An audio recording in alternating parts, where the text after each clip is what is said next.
Власть умеет воевать с партиями, но не умеет воевать с сетью. Старый порядок привык к угрозам, которые он понимает. Партии, лидеры, штабы, газеты, телеканалы. Их можно купить, их можно запугать, их можно запретить. А поколение Z – это другой тип оппонента. У него нет штаба, нет лидера, нет одной идеологии, которую можно перекрыть. Но есть общая сеть. И вот что реально пугает власть. Зумерам не нужно захватывать государство, чтобы ломать систему. Им достаточно перехватить внимание. Ведь сегодня власть держится не только на силе и законах, а она держится на том, кто управляет информацией. Поколение Z выросло в мире, где повестка формируется не через телевизор, а через ленту и видеохостинг. Интернет для них это не инструмент, это их территория. Долгое время он казался свободным, без жесткого контроля, без ощущения, что за каждое слово держат на поводке. И сразу уточню, это не призыв к уличным действиям. Я разбираю механику, как интернет меняет политику. И почему особенно сейчас системы трещат. И теперь представьте, у человека есть страна, в кармане телефон, там друзья, новости, работа, жизнь. И вдруг сверху говорят, мы это здесь чуть-чуть прикроем ради порядка, ради национальной безопасности. Но для зумеров это не регулировано. Это воспринимается как вторжение, как попытка отнять их маленький суверенный мир. Когда у людей пытаются отнять их территорию, они отвечают не петицией, они отвечают резко, быстро и массово. Вот почему зумерская революция – это не просто красивый лозунг, это новая механика.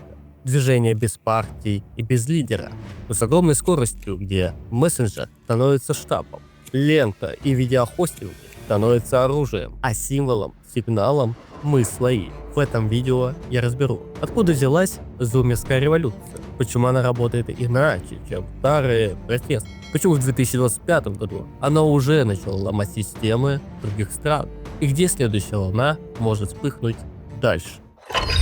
Глава 1. Предыстория. Откуда взялась зумерская революция и почему ее так называют? Зумерская революция – это неофициальный термин. Это ярлык, который появился потому, что в разных странах стала повторяться одна и та же картина. Молодежь поднимается массово, быстро, через сеть. Иногда это превращается в политический кризис. Кто такие зумеры и откуда слово? Зумеры – это поколение Z, а слово «зумер» появился как зеркало бумер. Старшее поколение называют бумерами, а новое – зумерами. Но нам важен не сам термин, а то, как они живут.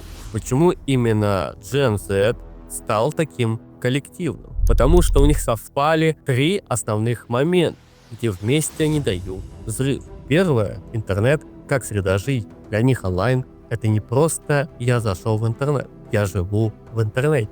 Чаты, мессенджеры, ленты, видео, алгоритмы, мемы – это их привычная реальность. Второе – кризис доверия к элитам, государствам, к институтам, к официальной версии, потому что они выросли в мире, где все проверяется за секунду. Факты, расследования, утечки. Ты не можешь просто сказать «поверьте». Третья – новая форма мобилизации. Раньше, чтобы привлечь людей на свою сторону, нужно было иметь политический штаб, координаторы, агитационные листовки и лидеры. Сегодня достаточно иметь общий символ, выпускать видеоролики, быть в трендах и координировать общий чат. И толпа собирается сама. Где мы уже увидели, что это работает. И тут самое важное. В 2025 году это перестало быть теорией. Мы уже увидели случаи, когда интернет-протест реально ломал привычный старый порядок. Сейчас коротко пройдемся по самым нашумевшим событиям и начнем с Непала. Непал. 8 и 10 сентября 2025 года. Началось с того, что правительство заблокировало десятки соцсетей. В новостях фигурировала цифра 26 платформ. под предлогом регулирования и требования регистрации. На это мгновение обратилось не просто в спор про интернет, а в антиэлитную волну. Коррупция, кумовство, усталость со старых политиков, отсутствие перспектив. Дальше пошло по сценарию, который власти понимают хуже всего. Массовые протесты, столкновения, силовой разгон, поджоги и штурмы террористических точек власти. И вот ключ. Власти откатили блокировку, но протест уже не становился. Потому что тема стала не про приложение, а про унижение и контроль. Финал был политический. Премьер-министр Шарма Оли подал в отставку на фоне протестов и шока от погибших. Кстати, нового премьера выбрали благодаря чату GPT. Друзья, если вам заходит такой разбор, поддержите лайком и подпишитесь. Это реально продвигает видео. Переходим к Филиппинам. Филиппины. 21 сентября 2025 года. Там вспыхнуло из-за гигантского коррупционного скандала вокруг призрачных проектов, особенно по противопроводковой инфраструктуре, на которой списывали огромный бюджет. Был крупный марш. В медиа это проходило как триллион песо марш. И это важно. Это не разработка политического партийного штаба, а смесь гражданских групп, церквей, студентов и молодежи. То есть горизонтальная мобилизация через сеть. В Маниле дошло до столкновения возле правительственного квартала. Баррикады, камни, водометы и аресты. И символика даты тоже не случайна. 21 сентября. Годовщина введения военного положения при Маркосе-старшем. Поэтому для протестующих это был еще и намек. Мы не хотим назад в прошлое. Перу. 20 сентября 2025 года. Формальный триггер – пенсионные изменения. Обсуждалось, где люди старше 18 лет фактически навязывают участие в пенсионной системе, частной или государственной. А для молодежи в стране с огромной долей серой занятостью это звучало как нас заставляют платить систему, в которую мы не верим. Но протест был шире. Коррупция, рост преступности и вымогательства. Ощущение полной потери легитимности власти и Конгресса. На улицах Лимы были столкновения. Молодежь шла колоннами, часть бросали камни и петарды. Полиция отвечала газом и нелетальными средствами. Сообщалось о раненых среди протестующих, полицейских и журналистов. И это важный маркер зумерской волны. Протест там прямо связывали с молодежным коллективом Generation Z. То есть само название стало не мемом, а самоназванием движения. Мадагаскар. 25 сентября 2025 года. И здесь спусковым крючком стала не идеология, а базовая жизнь, вода и электричество. Многочасовые отключения, точно то, что государство не справляется с самым элементарным. Протесты в столице Антананариву разогнались через соцсети. Сообщения прямо отмечают роль Facebook.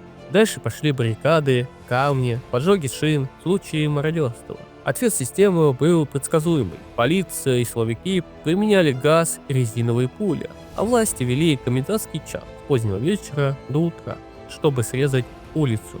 И это быстро стало политическим кризисом. Уже через несколько дней президент распустил правительство на фоне эскалации и сообщений о погибших и раненых. Сам президент сбежал во Францию на личном самолете. Почему это уже похоже на движение, а не просто на отдельные протесты?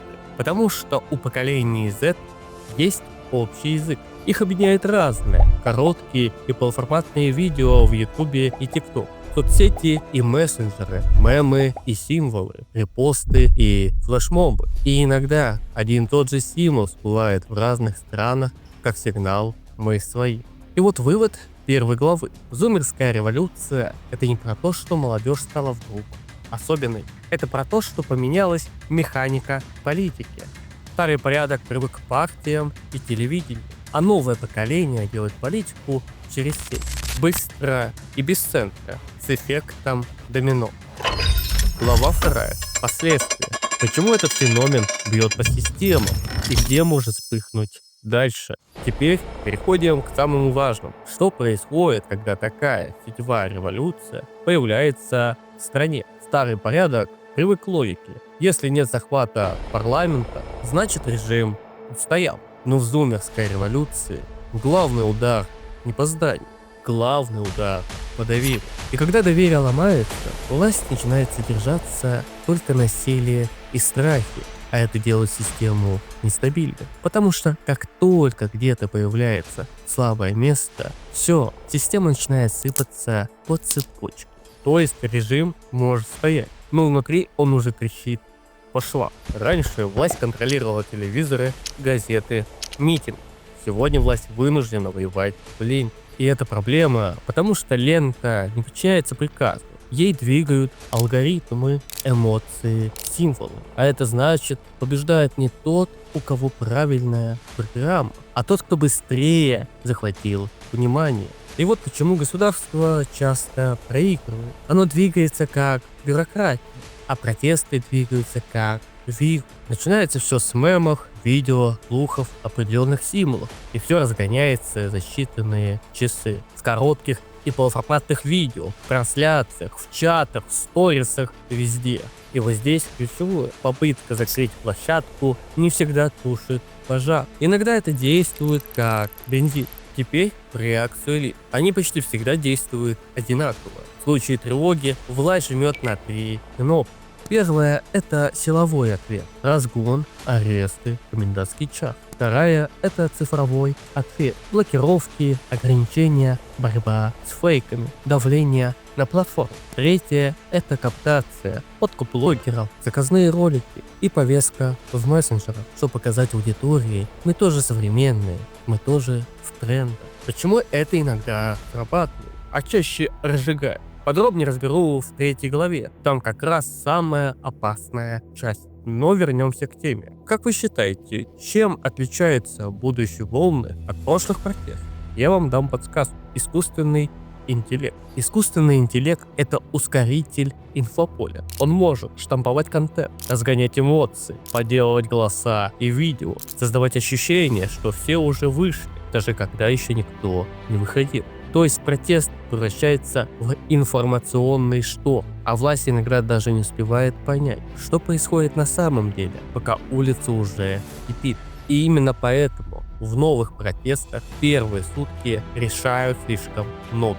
И вот здесь главный вопрос: какие страны могут вспыхнуть уже завтра? Я скажу так: не обязательно там, где самый жесткий режим, чаще там, где совпадает 5 условий. А именно, первое – это коррупция и ощущение того, что элиты живут отдельной жизнью от простого народа. Второе – это молодежная безысходность. Нет нормальной работы, нет развития и не видно светлого будущего. Третье – это цифровая плотность. Все в телефоне. Лента для вас как кислород, а мессенджер как ваш маленький дом. Четвертое – это напряжение. Постоянные отрицательные реформы, коррупционные скандалы, бытовая нестабильность на примере увеличения стоимости за базовые потребности. Вода, электричество, еда, попытка национализировать и ограничить интернет. И пятое – это кризис легитимности. Общество уже не верит в государство, что власть уже никогда не исправится. И вот ключевая мысль. Зумерская революция чаще приходит не туда, где самый жесткий режим, а туда, где правящая элита до сих пор ностальгирует по прошлому. Ведь по факту мы живем в цифровом 21 веке, а управляют нами, как будто мы не вылезли еще из 20 века. В 3 главе я разберу 2 вещи. Первое, как старый порядок будет защищаться. Второе, чем это все может закончиться. Глава 3. Как старый порядок будет защищаться и чем это все может закончиться. И вот мы подошли к самому неприятному вопросу. Если зумерская революция – это новая механика политики, которая ломает доверие и управление, что будет делать сейчас старый порядок? Он не будет просто смотреть, вероятно, он начнет защищаться. И вот тут начинается самое опасное. Система отвечает почти всегда одинаково 3 ходами. Первое – это силовой ответ. Это то, что власть умеет лучше всего. Разгон протестов, массовые аресты, давление, уголовные дела, различные запреты, комендантские меры. Логика простая. Если нет улицы, нет проблемы. Но в цифровую эпоху улицы не исчезают. Она просто меняет форму. И часто силовой ответ делает только хуже. Протест превращается в моральную войну. Мы против них. Появляются всякие герои. появляются жертвы, появляется ненависть. И сеть разгоняет это в 1000 раз быстрее, чем раньше. Силой можно выиграть день, но можно проиграть доверие. Второе – это цифровая броня. Государство начинает строить свой суверенный интернет. Различные ограничения, блокировки, давление на платформы, слежка за пользователями, новые законы о фейках. И все это покрывается национальной безопасностью. Смысл данного подхода – вернуть контроль над инфополем. Но проблема в том, чем сильнее ты давишь, тем больше людей воспринимает это как вторжение. И в какой-то момент протест становится не про пенсию или коррупцию, он становится про свободу, про воздух, про право свободно говорить.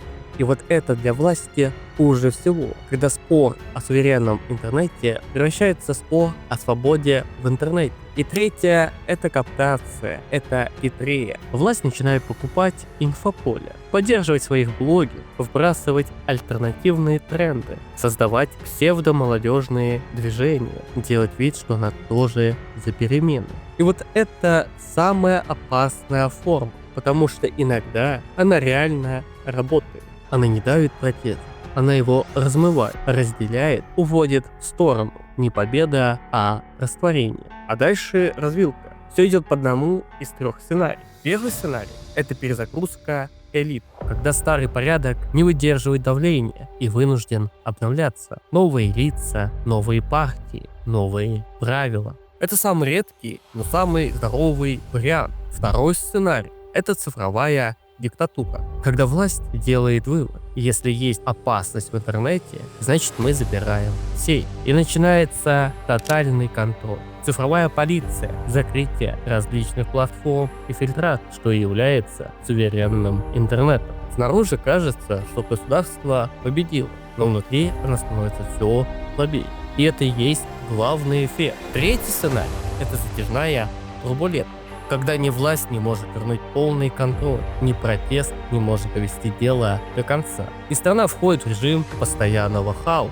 Сегодня протест, завтра затишье, потом снова взрыв. И так годами. Это и есть жизнь в режиме волна за волной. И вот что здесь главное. Зумерская революция – это не про конкретную страну. Это про новый мир, где политика – это инфополе, где протест – это вирус, где власть – это доверие. И если доверие ломается, все рушится быстрее, чем старые элиты успевают осознать. Вот почему я называю это зумерская революция. Потому что меняется сама механика. И вопрос не в том, будут ли еще протесты. Они будут. Вопрос в том, умеет ли государство научиться жить в 21 веке. Или они будут пытаться удержать мир по правилам 20 века, пока этот мир не рухнет окончательно. С вами был Евгений Усихов. Ставьте лайки, если вам понравилось это видео. И подписывайтесь на мой канал. Ваши идеи и предложения оставляйте в комментариях под этим видео. Ведь наш мир состоит из бесконечного цикла, хаоса и порядка, жизни и смерти, разрушения и созидания. И только вам решать, жить в колесе сансары или стать свободным.